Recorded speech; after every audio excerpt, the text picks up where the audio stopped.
All right, guys, it's been a little bit since I've done a video, and you guys are probably wondering what's going on. Well, a lot of things. First and foremost, work has been busy. Work has kind of been my focus. My wife is slowly getting back to normal. She's going back to work. She's still doing physical therapy. Now, getting done with all those formalities, let's get to talking about the car. We have a bracket race next weekend. We have not had a chance in the last 2+ weeks to get to the track because tracks have had a bunch of events. July and this weekend was supposed to be a test and tune, but they had some stupid grudge race, which I absolutely despise grudge racing events. And it's not because of the nature, but it's because of how unorganized they usually are. So, I actually, track personnel reached out to me and they said they'd make sure I'd get a certain amount of runs in a certain amount of time. But yeah, no, I'm not going to get catered to at an event like that, to be honest with you. And it's like, I want to be able to make 4 runs at least within a couple of hours because I need my data to be kind of conclusive, not so spread out. But what we did today was pretty much shake the car down. Now, I drove it before and I beat on it on kind of the side streets, but I didn't go full wide open, like, full bore, shifted at 7,000. And today was the day. It rained this morning. It stopped. The roads kind of cleared up. I put the Hoosiers on there because I absolutely balled up the fucking Goodyears last time I drove it on the street. And these tires are pretty much dead. So what I did was I did an oil change this morning. I checked the spark plugs. This thing doesn't like to idle very long. Like any race car, it'll kind of, the idle isn't the fattest, but it just dirties up the plugs real fast. But they cleaned up driving, and the plug readings will look actually really, really good.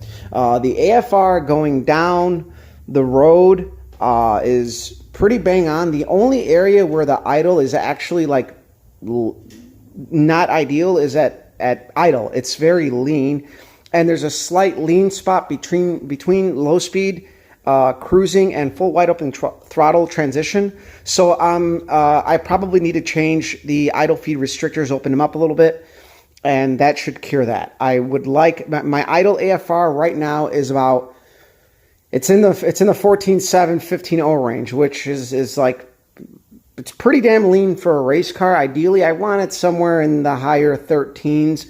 And one of the big reasons for that is to go from that transition from idle to wide open throttle for there not to be that hesitation, since the idle feed restrictors do, control part of the idle circuit. And at least that's my thinking. I could be all wrong. But either way, car ran awesome. We ran it up to 7,000 RPM. The oil pressure was good. I was worried about the oil pressure because I have the high volume oil pump and I don't have any restrictors in it. Now, on the J-headed 350, we had a high volume oil pump, but we had the cam feed restrictors. We had the lifter restrictors. We did open them up a bit, but, I was worried. And that was one of the big reasons why I wanted to just make a couple of full pulls on this thing just to shake it down. But this thing did not miss a beat.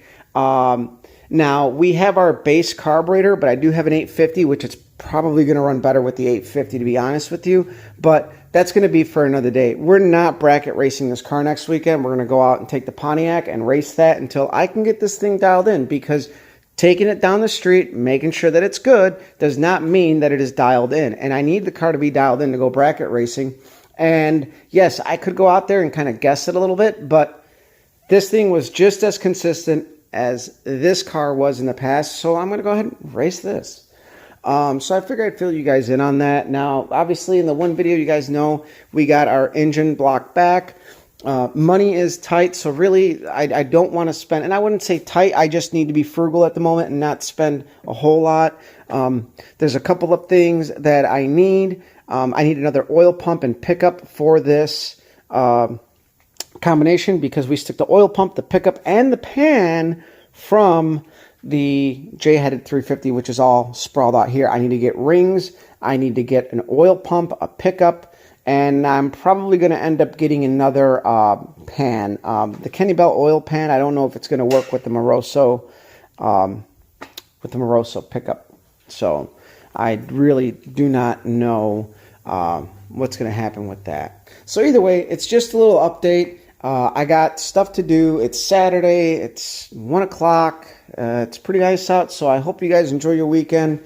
and hopefully we'll get this thing out in the at the track before the end of the month, and we're going to do some testing and see how good it does. I mean, the weather's still going to be warm, but hopefully we can get it out there on a Saturday night where it's nice and cool. And we got my carburetor. I got an 850, and my buddy's got a couple carburetors. We're going to try out, see how good the car does. Everything else works good. You know, shook it down. I need to check the brakes. The brakes are worrying me right now because I am smelling them a lot coming to stops. This thing didn't stink that bad before. So I need to actually get this thing on jack stands and check the brakes, because I noticed that last time I drove it. Or maybe it was just the amount of spirited driving and the amount of pressure I need to apply to stop this thing. Again, I run my drums kind of on the loose side since I race, and I don't really street drive it anymore. But nonetheless, if it worries you, look into it. Car is good. It seems good. Oil pressure is good. There's a little clip here that you guys are going to see. Keep in mind that the temperature on the street was at 190. When I took this video, it dropped down to 180 just idling. But the oil pressure is at about 43-ish, 44-ish hot, and it'll go up from there. So really, this thing is pretty happy. Kind of like its old self. The valve train is loud as fuck as always. It's always been loud. I think it's just the closing speed of the ramps on the lobes. But hopefully it stays together. All I can do is hope, because I am kind of like at my wit's end. I can't have anything go wrong at the moment, because I really can't afford it. Like, I could barely afford to do this right now. So I'll let you guys go. Share, like, subscribe. Follow me on Instagram as Copper Cutlass. And thanks for following us. Again, give us a share. Give us a like.